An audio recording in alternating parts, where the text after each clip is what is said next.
Alright, so this, I'm just gonna make a quick little short video or whatever, because I couldn't find a ton of information online about it, but I have a 2010 Porsche Cayenne S 95S with the xtron radio, and it seems like everybody with these cars that's putting these radios in, or any other radio that I could find information on, they all had the BOSE, which has the optical fiber, which my car doesn't.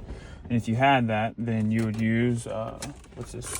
It's this little module right here called a MOSE or whatever. It's supposed to be like a decoder or something like that, for something to do with optical. I don't know. I've never had a car with that, so I've never had an issue putting a radio in. But I've put this radio in about a week ago, and everything worked. The sound would work for maybe 5 to 3 seconds, and it would cut off.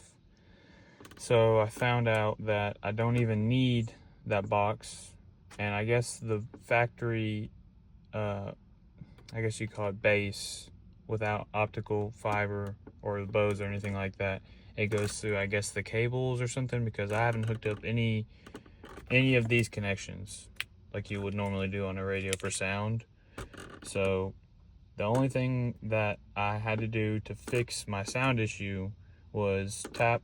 So I will tap the amp connection, and apparently the blue on the bottom of the new harness,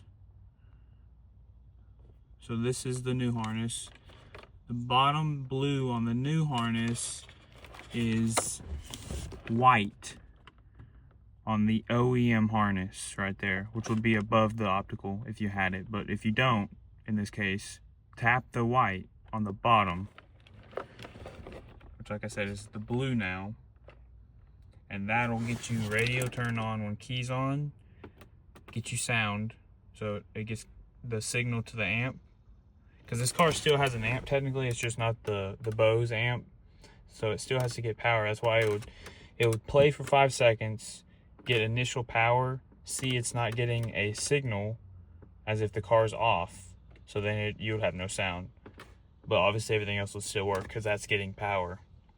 So if you're having this issue, tap amp connection to the bottom right there. Oh, let me get a better picture. That blue one right there, which like I said is white on the OEM harness, and that'll fix your issue. So there you go.